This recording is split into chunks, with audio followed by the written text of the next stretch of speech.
So here's something that stopped me cold recently. They say that every day your business is late to AI, you fall 2 days behind. 2 days, every single day you wait. And when I think about how fast things are already moving, the competition is not slowing down, they're speeding up.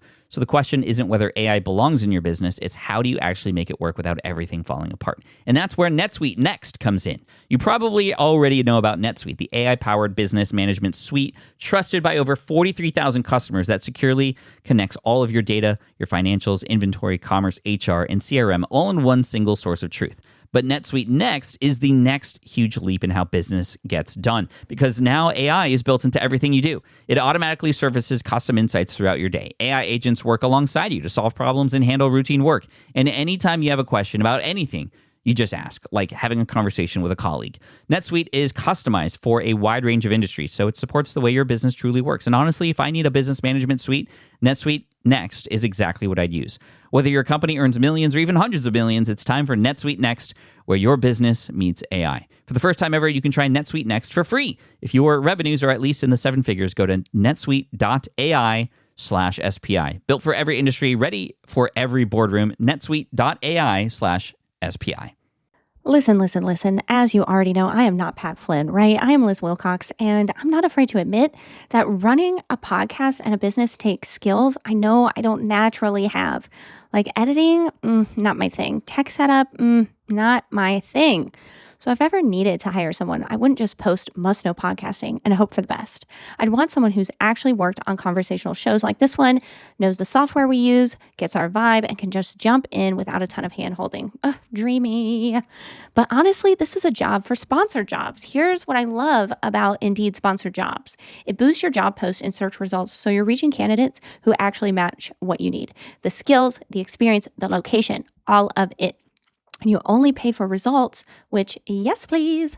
Let me give you a stat that kind of blew my mind, honestly. People are finding quality hires on Indeed right now. In the minute I've been talking to you, companies like yours made 27 hires on Indeed. According to Indeed data worldwide, that's wild. And get this, sponsored jobs posted directly on Indeed are 95% more likely to report a hire than non-sponsored jobs. That's a huge difference. Join the 3.3 million employers worldwide that use Indeed to connect with quality talent that fits their needs. Spend less time searching and more time actually interviewing candidates who check all your boxes. Less stress, less time, more results. When you need the right person to cut through the chaos, this is a job for Indeed sponsored jobs. And listeners of the show will get a $75 sponsored job credit to help get your job the premium status it deserves at Indeed.com/podcast. Just go to Indeed.com/podcast right now and support our show by saying you heard about Indeed on this podcast. Indeed.com/podcast. Terms and conditions apply. Hiring now? Then this is a job for Indeed sponsored jobs. Hey, Liz and I were both in Boise recently for an amazing event. Do you want to talk about that event really quick, Liz?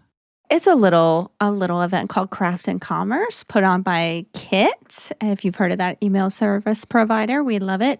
And I go to this event every year because of the people. I just love the community there. And before I even went to the event, I didn't even know Kit really had a community. And now I'm so tapped in. It's one of my favorite places to be. Yes, and this is what to do in Boise when you're there for Craft and Commerce. So definitely sign up for the next one. Liz and I both spoke on stage a couple years ago, and we did a little workshop a month ago there. And it's always exactly what I'm hoping it is. It's not just like downloading information and then taking that home with you, although that is great.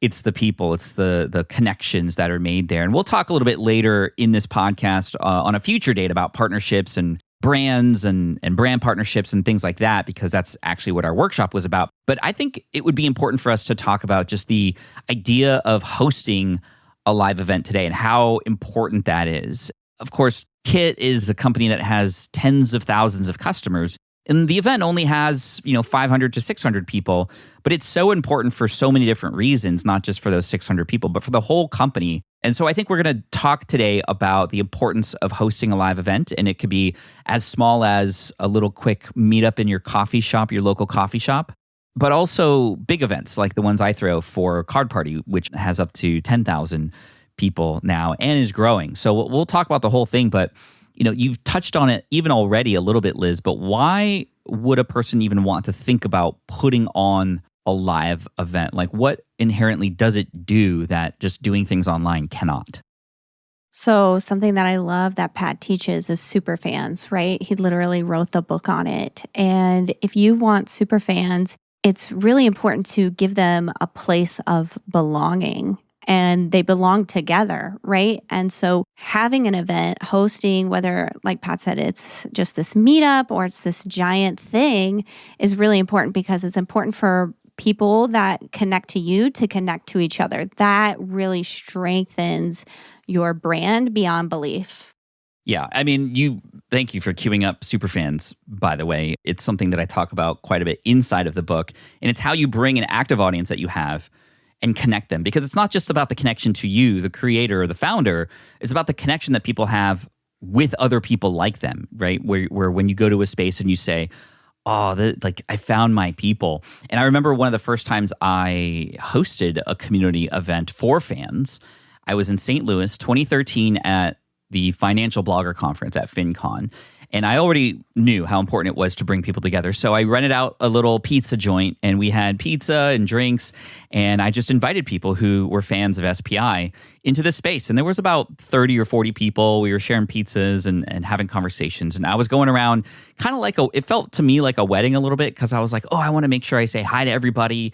Because in my head, I was like, oh, well, they're here because of me and they're here for me. That was my mindset going into it. But when I was leaving, I saw a woman that I hadn't seen all night, and I felt bad. I was like, oh no, I haven't talked to her. Like, she might be mad or something. Let me go. As we're all walking back to the hotel after the restaurant closed, like, let me go say hi to her and see if I can make up for not saying hi to her at the event.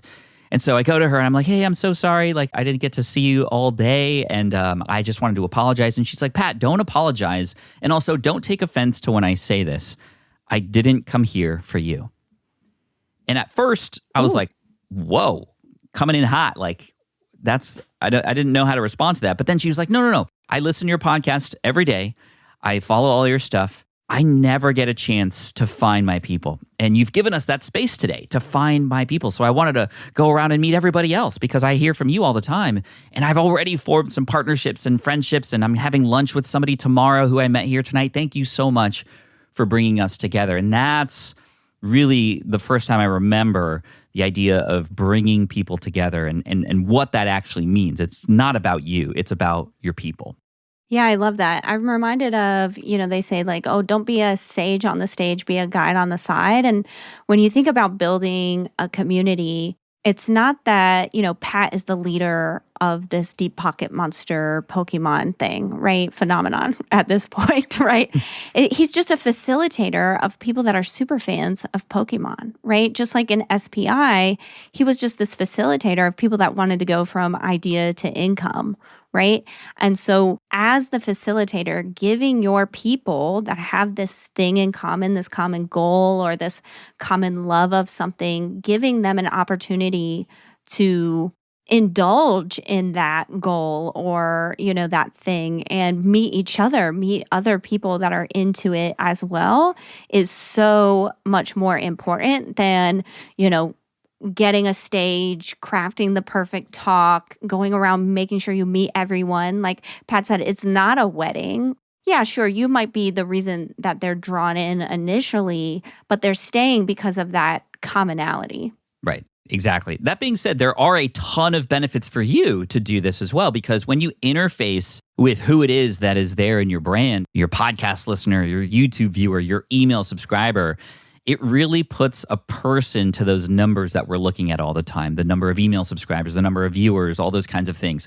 It humanizes what you do and who you are doing it for. Because it should be, and this is what we teach. You are building a business to serve others. So when you get to meet those other people, your people, you really start to build an even stronger connection to your why. Like, why are you doing this and who are you doing it for? And you can even start to really dive into, as much as people want to be fans of you because you're the creator, like I find that I want to become fans of my fans. I want to learn about them and learn about their families and what they're up to. And the more I dive deeper into that, the more that information and those experiences come back in turn to my emails, my courses, the things that I do, how I show up, and why I'm showing up. It is so important. And this is why even meeting with one or two people can be just as valuable as, bringing tens of thousands of people together. In fact, it's probably more valuable to do it that way versus bringing a ton of people in, wouldn't you say? Yes. So speaking of craft and commerce and all, wanting to be a fan of someone who's a fan of you, at Craft and Commerce, there was this woman who I don't know how she got on my calendar. I wasn't sure who she was, but she was on my calendar and we were set to, meet at a certain time. And I went thinking, I have my calendar is color coded, right? So certain colors mean certain things. Like Pat and I, we have this. This is dark green. That means podcasting, okay? And purple means coaching. And this was purple. And so I was like, okay, maybe she won a one-on-one with me in person, right? I can't remember all the stuff I give away. Guys, I get excited sometimes. And so I go to meet Wendy, was her name. And I start saying like, oh, where are you at right now? Where are you trying to go? I'm trying to give her a roadmap, right? I'm trying to coach her because that's what the color it was. And she interrupted me, similar to the story Pat just said. And she sort of grabbed my hand. She said, Liz, this is not what I thought it was going to be. And I said, oh my gosh, I'm so sorry. Like, I want to give you what you thought this would be. What's up? And she looked me right in the eye and she said, I just want to thank you. I just want to thank you for the business that you have built. It's so obvious to me how much you care. You're even taking time out of a schedule at a conference you're speaking at to meet me at this random location. And she was just so sincere. And I said, oh my gosh, thank you. Yes. And I started talking about my why that Pat just mentioned, this helps my family. I love to serve, blah, blah, blah, blah, blah. And I thought we were going to have lunch. I picked up my menu. Oh, well, let's order. I'd love to treat you. And she said, no, I just wanted to thank you. And she left. And it's what Wow. Pat said. It did so much for me. To be honest with you listening, I cried. It hit me so differently than it could have, on a Zoom call, right? I could feel her sincerity, her genuine nature. And it made me realize like, yes, I was feeling a little guilty. I have 2 kids. I just adopted a child earlier last year.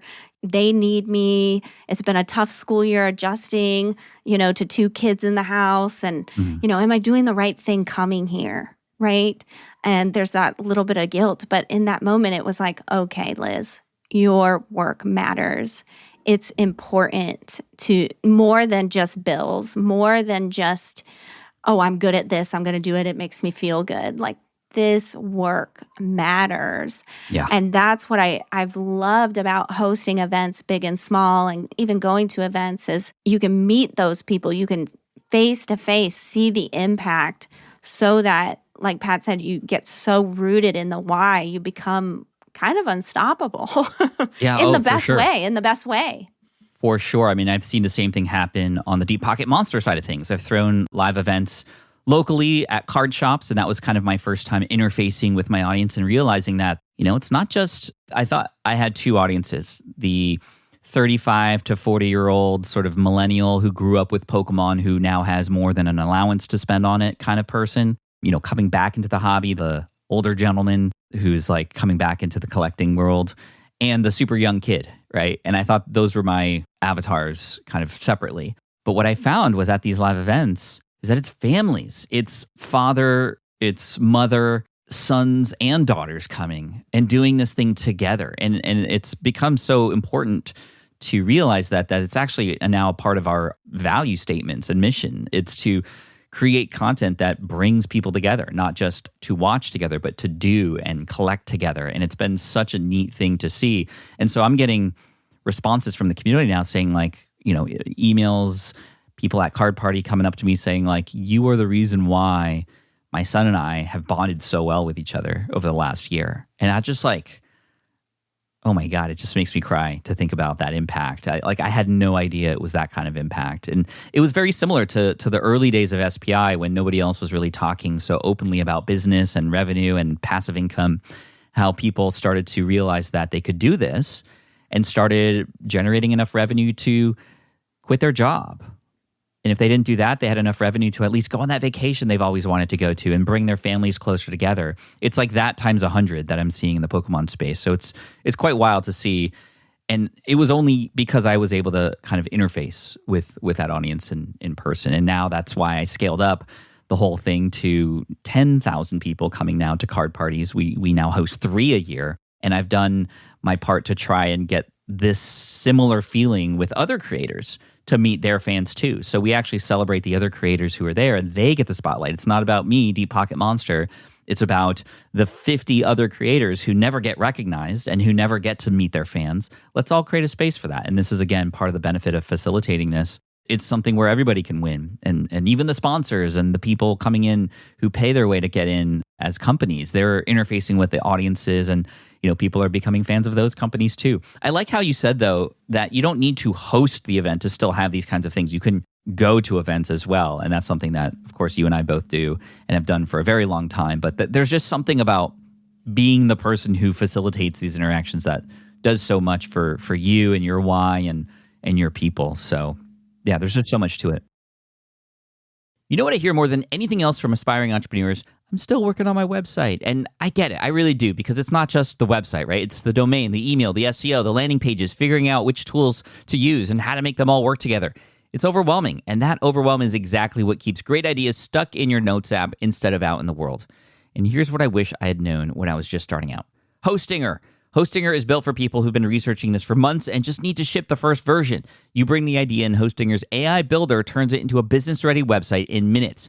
Domain, business email, and marketing tools all in one place. No more duct taping 5 different tools together and hoping that it works. And here's what I really love. Once your site is live, the work doesn't stop. Getting found on Google, writing landing pages that actually convert, emailing those first subscribers.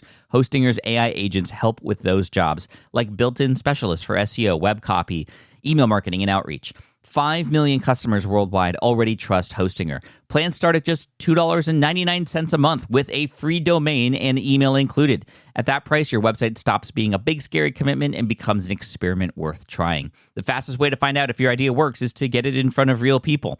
So that idea in the Notes app, it could be live today. Start it with Hostinger at hostinger.com/SPI and use promo code SPI for 10% off. That's hostinger.com/SPI, promo code SPI for 10% off. Oh my goodness, can we please talk about how annoying it is to build a website? You've got this vision in your head, but then it's weeks of emailing back and forth with the designer, waiting on the developer, and somehow it still doesn't look right? That whole gap between I have an idea and my site is actually live. It looks amazing. Framer closes that gap, and honestly, it's kind of magic. Framer is the pro site builder for creators, teams, and businesses who actually care about getting every little detail right. Here's the fun part. AI agents are built right into the canvas, the exact place where your site lives. So you can design pages, manage your content, write copy, handle SEO, fix issues, all of that without hopping between 5 different tools. Finally. Here's what I love about it. The agents bring the speed, but you bring the taste and the final say, baby. You prompt it, tweak it, publish it, all in one spot, way faster than ever before. Big brands like Perplexity and Miro trust Framer with their websites, and it's backed by serious enterprise-grade security too. Learn how you can get more out of your site from a Framer specialist or get started building for free today at framer.com/SPI for 30% off a Framer Pro annual plan. That's framer.com/SPI for 30% off. Framer.com/SPI. Rule and restrictions may apply. So, Pat, being a guy who has gone, like you said, scaled it up, you've been in the coffee shop and now you're hosting, 3 times a year, 10,000 people at a time.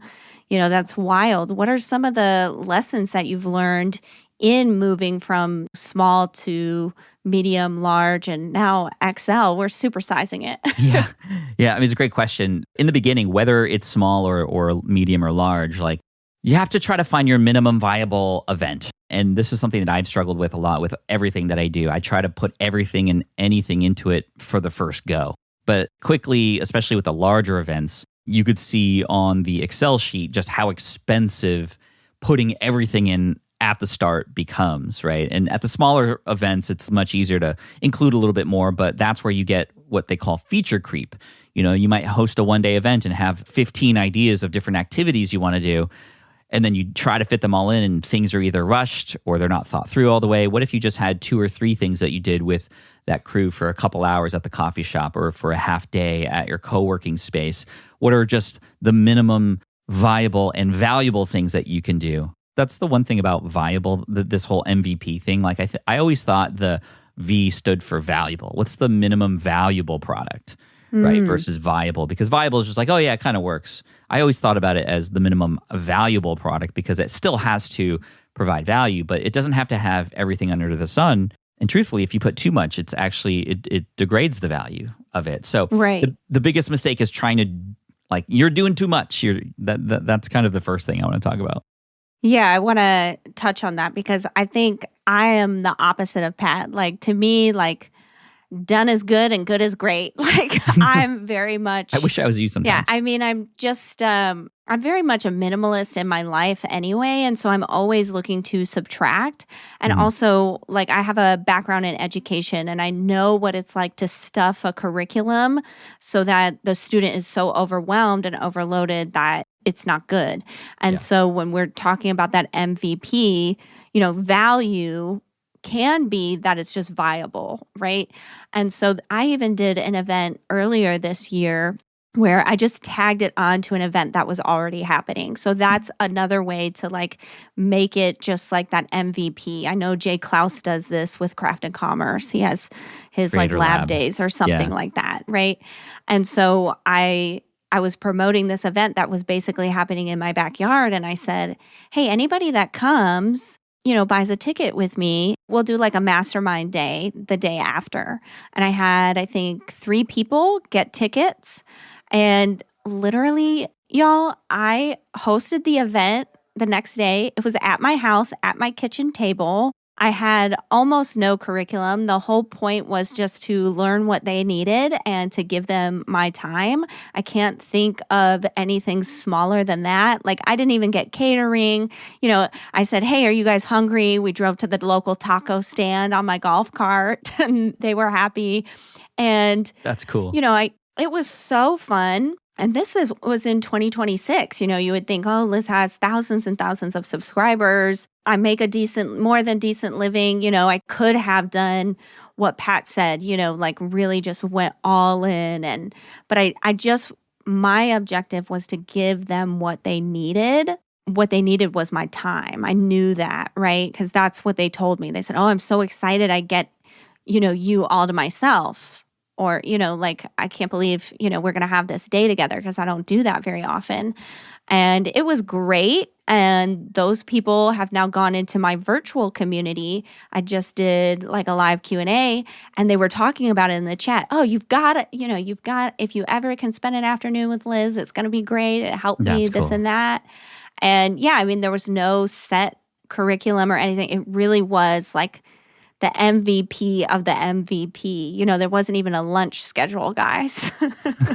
I love that story. I mean, that's exactly where you can start. And when it's small like that, it's likely going to be a little bit more direct, right? They were talking to you, they were asking you specific questions. I'm sure there was some, cross-pollination between your people there too, even though it was a small group. But when you start to get into sort of medium-sized numbers, I'm talking, anywhere between 6 to 50 people. This is where you want to start building some curriculum around the networking piece of this, or having people get into small groups, similar to like a Zoom call, right? It's one thing for 100 people to be on a Zoom call and get value from listening to you, but honestly, the most value that I found when in a Zoom call is when you break out into different rooms and you actually get a chance to talk to people and ask questions. We did this in person when we were together and we did our workshop about brand partnerships and people partnerships, which we'll talk about in an upcoming episode here. We had 15 minutes of sort of workshop time where people broke into groups. And I had, while you were kind of facilitating that with everybody, I had a person there who was kind of managing the room all day with all the workshops. He came up to me, Liz, and he was like, this is the most active I've seen any of the audiences in here today. They're getting so much value from just having time with each other. And I was like, yeah, this was Liz's idea. It's perfect. And so again, the idea of like small groups connecting with each other and you again facilitating that, giving them something to talk about, a prompt or a question, that can go a very long way. And then what's awesome about that is like, then it's not even about you having to talk the whole time. It's about asking the right questions or prompting the right prompts to then get people to talk to each other. And that's where value can be exchanged in those sort of medium size groups. I love that so much. It's so, again, this is the why behind hosting an event, is to get these people together, right? Whether you have a business like SPI where, we're teaching online money making basically, right? Or, even if you, like, let's say you're a crochet blogger, getting all of these other people who love to crochet together and letting them give the tips, like, oh, if you move your hand like this, oh, this is the project I created, getting them to share. Like, I always say, it doesn't have to be my idea, it has to be the best idea. And when you can get people into a room together, the best ideas always surface. Yes, absolutely. Now, when growing into a little bit bigger of an event, it's not something I would recommend for everybody, obviously, and it's something to grow into. Deep Pocket Monster just has such a wide reach that I knew we were going to get, a good amount of people on that first event in 2023. And that was I think we had about 2,000 people, nearly 2,000 people in that first event. Like I said earlier, now we're up to 10,000 people, but it started with 2. And I relied on relationships that I had built over the past couple of years, relationships with other creators, relationships with other brands who I had built trust with so that they could show up and provide value at the event as sponsors and who were kind of trusting me to put on an event. And then really taking the experience that I've had in the business world at events that were well organized and trying to bring that organization to a Pokemon event. And that was something that was kind of new. Instead of keynotes, we have like a late night show. And that late night show over the year has now evolved into game show, right? So now there's like a group of people who are sitting about in a theater watching a show happen. And that was like, okay, well, I've done that in the business world, but it's not like a show, it's a keynote. So let's take this boring business event and make it fun with Pokemon on top of it. But let's structure it the same way. Instead of breakouts and little panels, we have creators opening packs and doing what they do best and opening cards and interacting with their audience live, having the audience ask questions, but they're not business questions. They're questions about how a person collects their cards or all that kind of stuff. So it's pretty much the same structure as business events that I've been to from years past, but now with just the Pokemon element on top of it. But like I said, a lot of it was a result of the relationships that I had built with the other creators, with the audience, and of course with these other brands and sponsors that showed up. And we had about 2,000 people there, and it grew to 3,500 the next year in Florida, and then 5,000 in Florida, in Tampa the year after, about 7,000 in Seattle after that. And then we had San Diego recently at 9,000 people, and we're doing Florida, Fort Lauderdale at the end of July for 10,000 people. And what's really cool is it's getting easier and easier every time. You might think it's getting harder and harder because there's more people, but actually it's getting easier and easier because we know what works. We have the structure. We can just rinse and repeat, but iterate and make better. And every time we systematize something, it gives us more brain space to kind of optimize and add something new. And the latest sort of iterations have had these moments on stage that were in partnership with sponsors, like eBay Live sponsored the last one. And we played Deal or No Deal, but we called it instead Trade or No Trade. We brought somebody in from the audience. They had to select from a number of briefcases. And they'd open these briefcases for eliminating them. And, it would change the price of what the offer was for the briefcase if you've ever seen Deal or No Deal. And the cool thing is every item that was eliminated, it wasn't just cash. It was a Pokemon card with a certain price tag on it. Everyone that was eliminated was then auctioned off on the eBay Live platform and given away, the money was given away to charity. And so it was really cool to have this sort of fun interactive event. And the cool thing about that was eBay Live was the one that came up with that idea because they saw the event, they attended it the first year, and we worked with them to be creative together. So they even have a little bit of a say in the creativity of how their brand gets featured. And it's not just like a logo plastered on a wall somewhere. So, that and listening to the audience, listening to the attendees, getting their feedback on what they loved, and then getting their feedback on what they wish was there but wasn't. For example, after the first year, we had a number of attendees who had brought in their kids who were autistic or neurodivergent, and they just kind of were feeling a little overwhelmed with everything. So the second year in Florida, we said, you know what, we're going to create a space for them. We talked to a lot of them, and we even had some members on our team who had some kids who are neurodivergent. And we created a space, a neurodivergent room where you can kind of escape. And there were things that you could do that were sort of away from all the noise and away from all the people. And we continue to get comments from people saying this is probably the most epic thing they've ever seen at any event, let alone a card event, because they were being thought of and they were being considered, which in the community is a very important thing. You want to have people feel like they're recognized and that their voice is important. So I'll stop there because I've been talking a lot. I just get super stoked, and I could go for hours and hours about what we're doing and trying to do there. But yeah, it's so much fun. That's awesome. And y'all, side note, I'm glad that Pat was talking so much because my internet went out and it came back and it was Did great. it? So, I didn't even know. It did. Yeah. So that's just a little, if you're thinking about starting a podcast, if you feel like you need more resources, I promise you can get it done. You can get it done. If we can get it done, you can get it done. But so Pat said two things. Number one, have fun. And I think this is a great way to wrap up. I think these are like some really good lessons that as you listen, like I want you to sit with these. Number one, like have fun. When you think of creating an event, and event planners and people that have thrown events, they will tell you it's a lot of work. Pat told you it's a lot of work. Start small.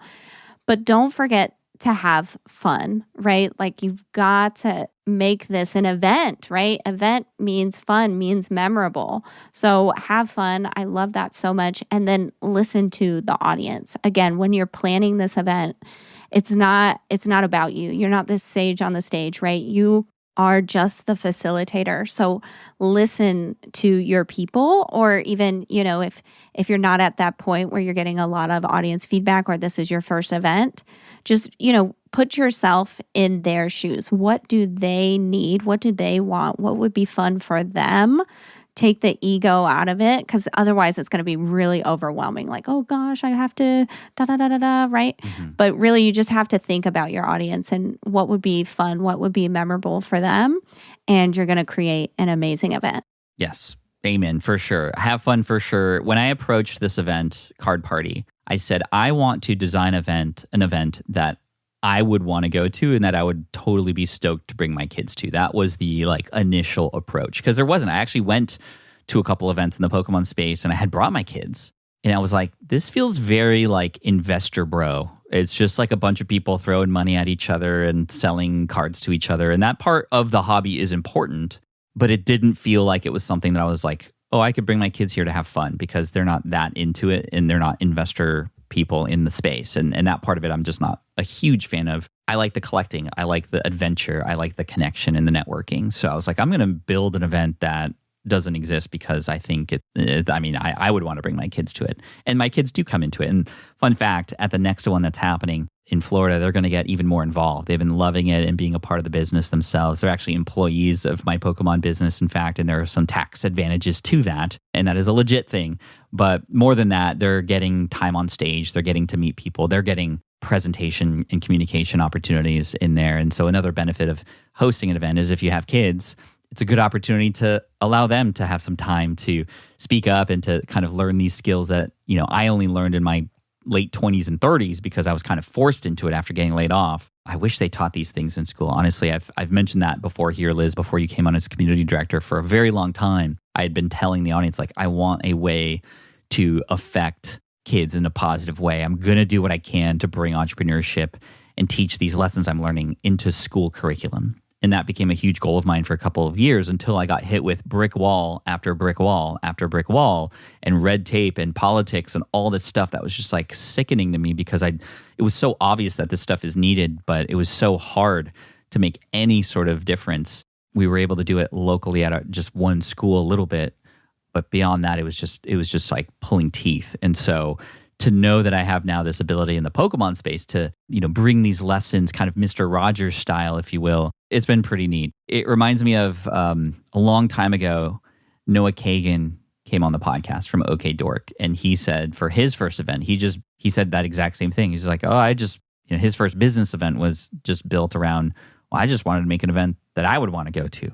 So shout out to Noah, because he was inspirational for that, bringing that now into the Pokemon space and to see the impact that I'm able to make in there now, it's just wild. And to be, it's kind of a workaround way, Liz, to help the kids in a completely different space, not even with SPI. But I'm so grateful for it. And yeah, thank you for your support here. And thank you everybody who's listening for, helping me be able to do that. It's so cool.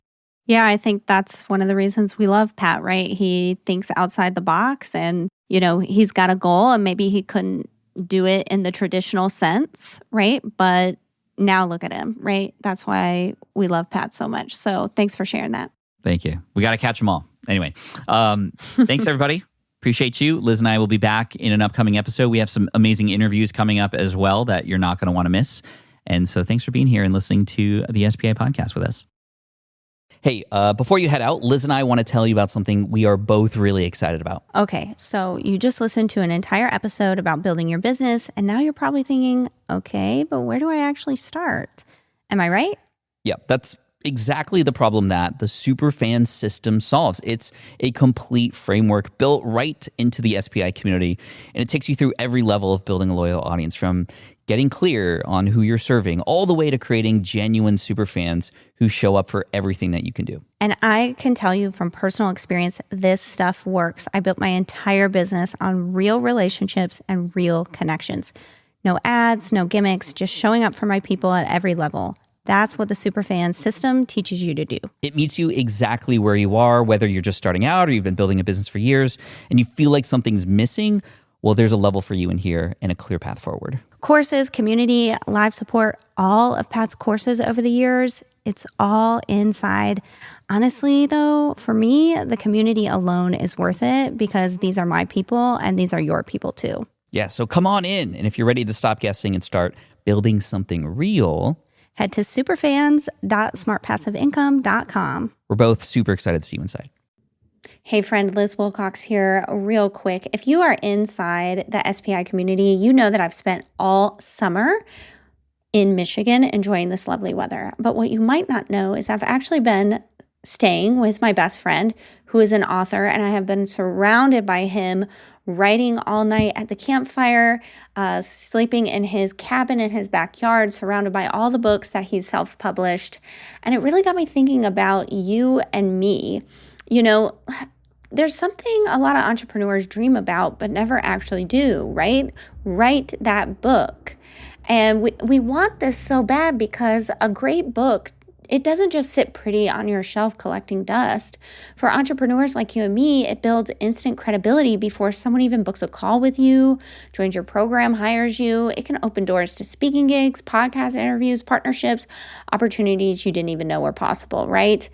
But if you've never published a book before, it can feel overwhelming. It's hard to know where to even start.